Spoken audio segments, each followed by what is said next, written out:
Ја слушате програмата Низ Светото Писмо.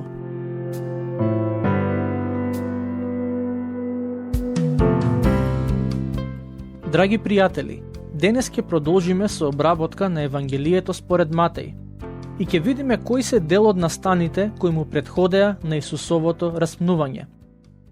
Досега забележавме дека тој се соочи со отфрленост, но и со сериозни конфликти со религиозните водачи. Всушност, во оваа глава, може би го имаме и моментот кога тој конфликт дојде до точка од која нема враќање назад.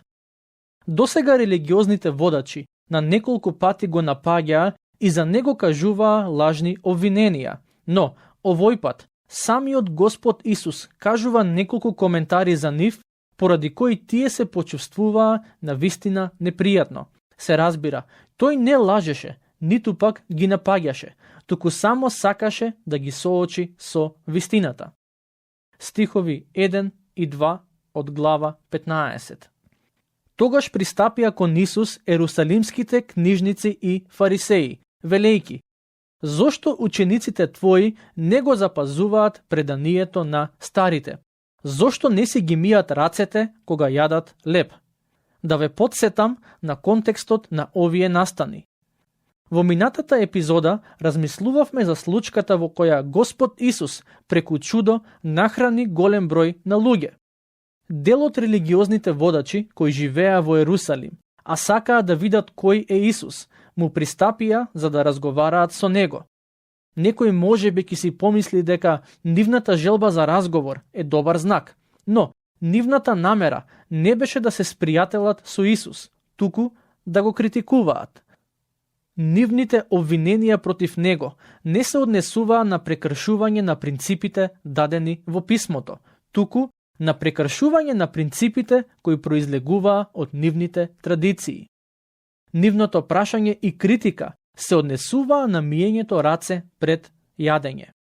Како и многумина денес, така и фарисеите и книжниците мислеа дека надворешните ритуали се од исклучителна важност. За жал, тие не сватија дека колку и да се важни санитарните принципи, она што е многу поважно е внатрешната чистота. Стих 3. А тој им одговори и рече: па зошто и вие ја престапувате Божјата заповед заради вашето предание? Забележете дека Господ Исус не им одговори, туку ги праша зошто тие го прекршуваат Божиот закон со нивните традиции. Со други зборови, нивните традиции не беа во целост засновани на Божиот збор. Стихови 4 до 6. Зашто Господ заповедал и рекол: почитувај ги татко си и мајка си. И кој говори лошо против таткото свој или мајка си, со смрт да се казни. А вие велите: ако некој му рече на татка си или на мајка си: она со што би можел да се ползуваш од мене е ветено за Господ. Тогаш тој може да не го почитува својот татко или својата мајка. Така ја нарушивте заповета Божја заради вашето предание. Господ Исус е доста практичен и конкретен во тоа што им го вели.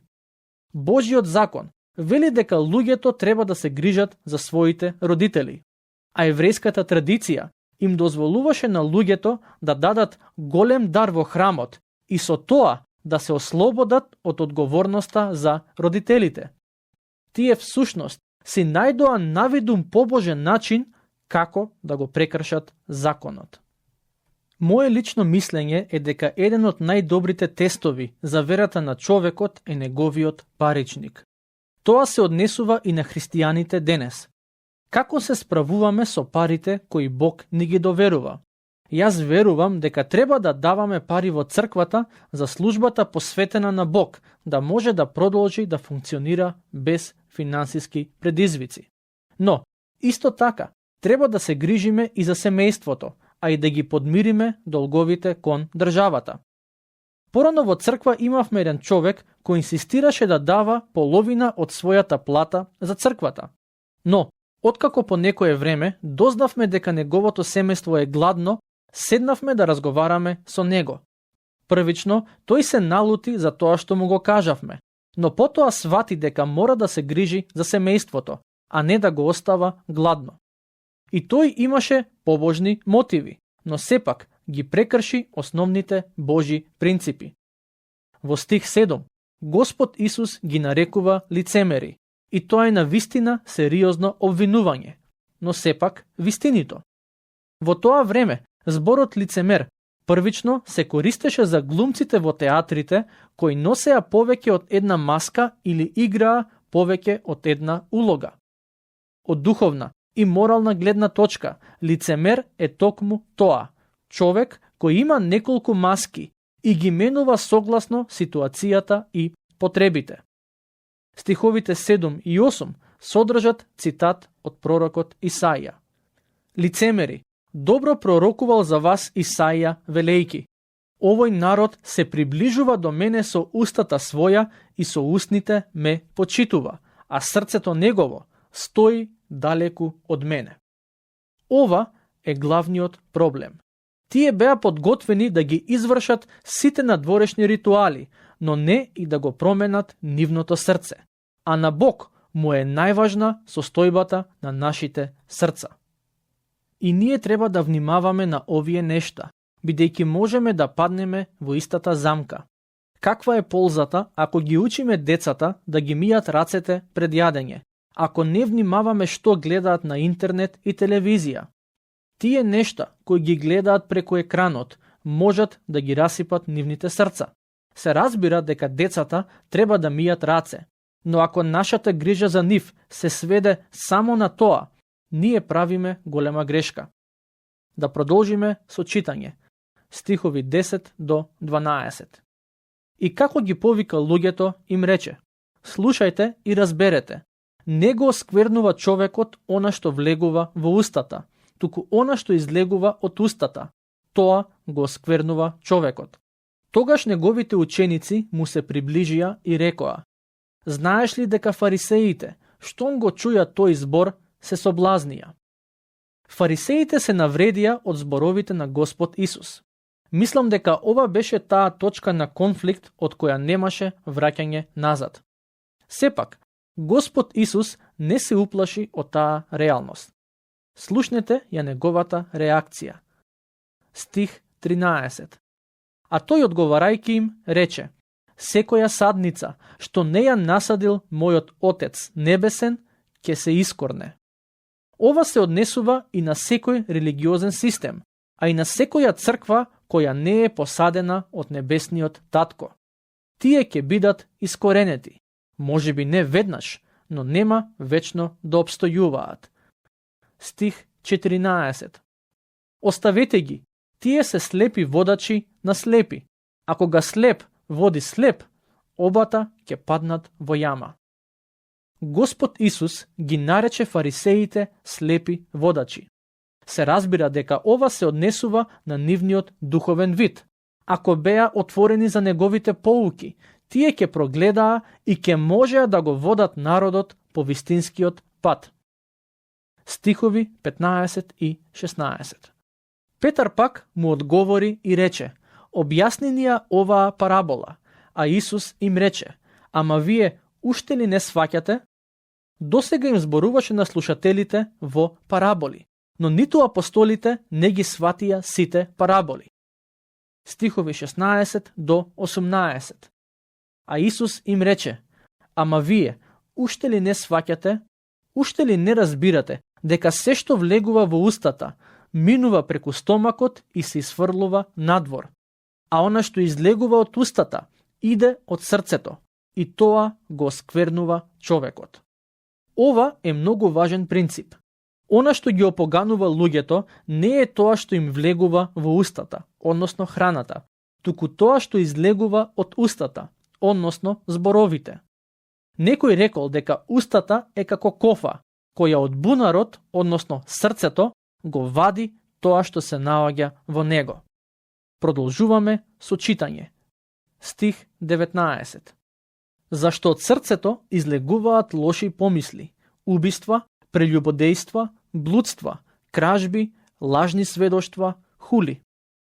Зборовите на Господ Исус се исполнуваат и во нашето современо општество. Ние се наоѓаме во период полн со нови морални правила.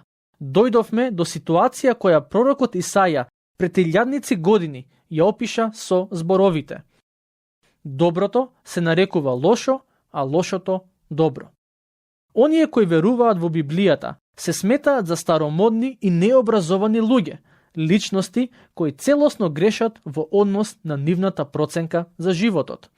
Од друга страна, оние кои практикуваат неморал и грев се сметаат за добри и доблесни луѓе со отворен ум. Но, во суштина, луѓето се грешни и од нивните срца излегуваат лоши помисли, убиства, прелюбодејства, блудства, кражби и слично. Човекот има потреба да биде под контрола, бидејќи тој е најопасното суштество на планетата Земја. Останатите животни ги ставаме во кафези, а сепак човекот е тој кој има предизвикано најголема штета на овој свет. Проблемот е всушност во нашите срца. Тоа го вели Господ Исус Христос. Например, во денешното општество се става голем нагласок на сексот и голотијата, и тоа е така насекаде. Во училиштата, во рекламите, на интернетот, телевизијата, а за жал, некогаш и во црквите. Тоа се нештата кои не опогануваат нас луѓето. И никој од нас не е имун на овие искушенија. Царот Соломон рекол дека нема ништо ново под сонцето. Тоа значи дека се што се случува денес, се случувало во некоја поинаква форма и во минатото. Затоа треба да бидеме внимателни. Само Господ Исус е оној кој може да донесе вистинска промена во нашите срца и да направи од нив да излегуваат доблесни нешта. Стих 21. И кога излезе оттаму Исус, замина во земјата Тирска и Сидонска. Ова е за прв пат како што Исус ја напушти израелската земја.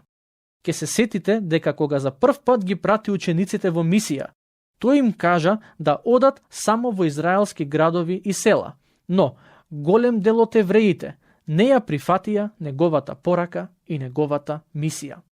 Следно, Господ Исус се сврте кон неевреите.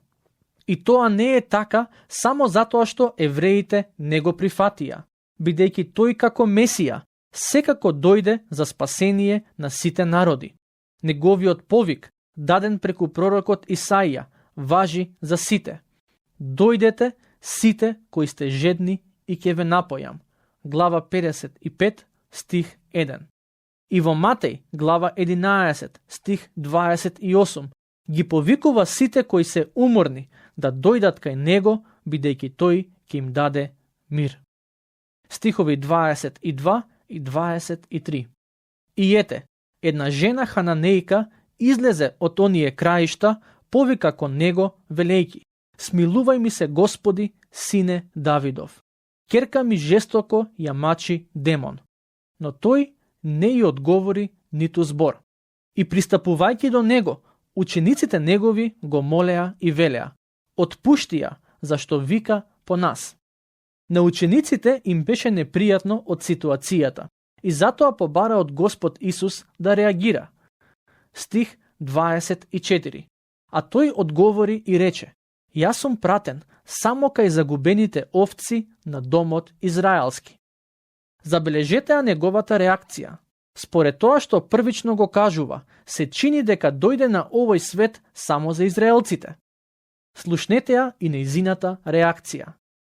Но таа, кога пристапи, му се поклони и велеше: Господи, помогни ми.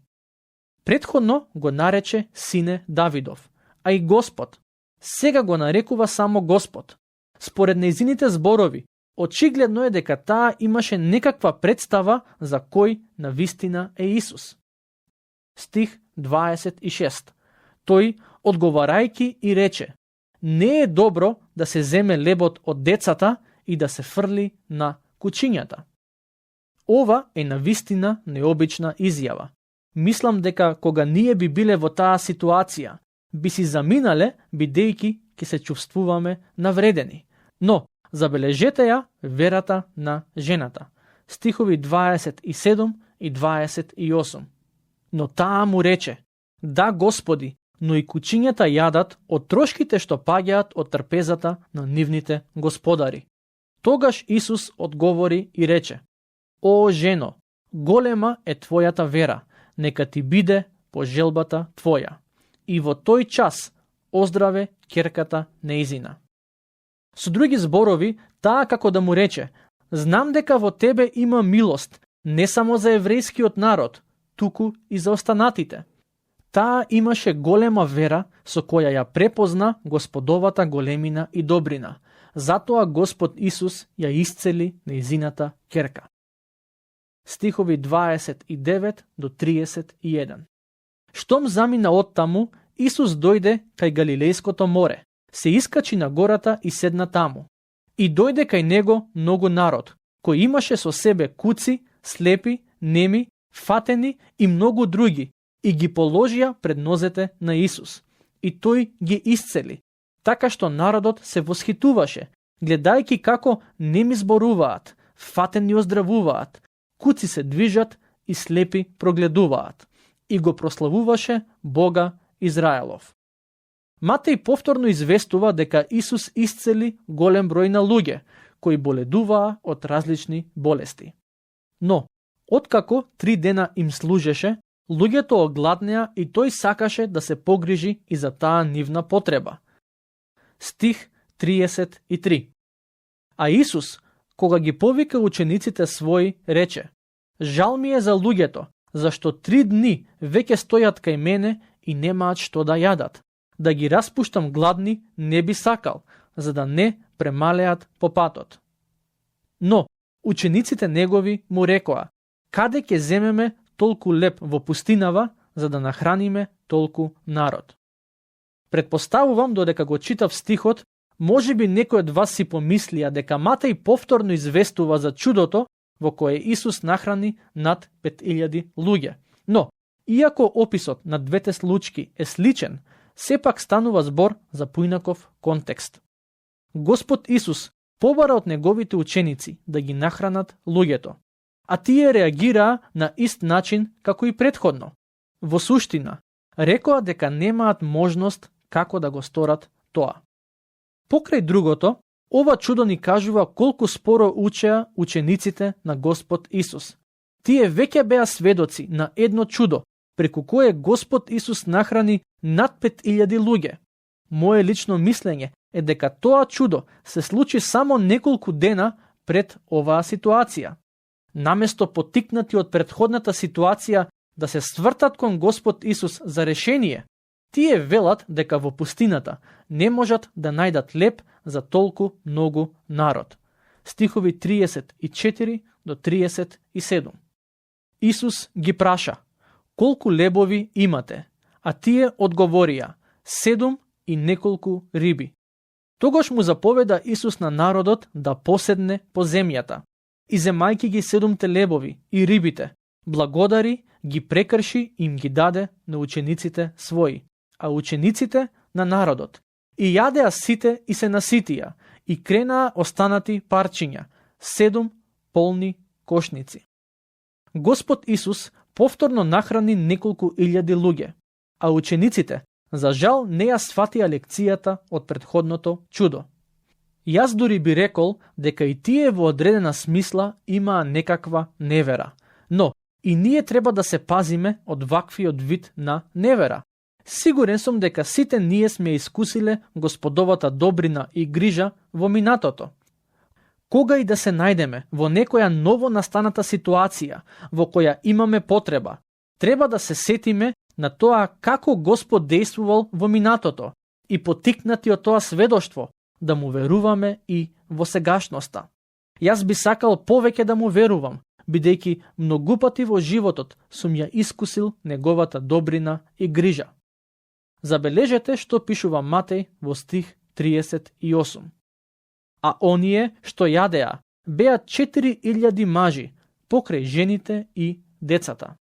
Ако имало 4000 мажи, предпоставувам дека во тој ден беа нахранети над 10.000 луѓе, бидејќи сигурно помеѓу нив имаше и жени и деца. Господ Исус им покажа на луѓето дека не само што се грижи за нивните души, туку се грижи и за нивните телесни потреби. Стих 39. Па штом го распушти народот, влезе во кораб и пристигна во Магдалските предели. Овие предели се наоѓаат кај Галилејското море и денес од тие градови имаме само рушевини. Од оваа глава, покрај другото, дознаваме дека и самите Исусови ученици беа доста спори во сваќањето на некои важни вистини поврзани со Господ Исус. Се чини дека Господ Исус имаше еден вид проблем со религиозните водачи, а друг вид на проблем со неговите ученици. Се надевам дека поучени од овие стихови, ние денес ќе научиме повеќе да му веруваме и се поретко да се сомневаме во него.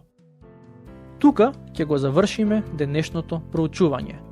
Ви го посакувам Божиот благослов.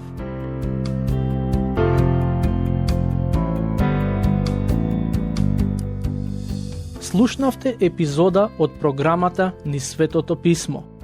Можете да не слушате и преку мобилна апликација на нашиот YouTube канал и на подкаст платформите како што се Apple и Spotify. Ако ви се допаѓаат нашите епизоди, споделете ги и препорачајте ги на вашите пријатели. Бидете слободни да ни оставите свој коментар или да ни пишете на нашата имейл адреса nizsvetotopисmo@gmail.com. Следете ги нашите страни Низ Светото Писмо на Facebook и Instagram. Епизодите од оваа серија можете да ги најдете и на нашата веб страна ttb.twr.org.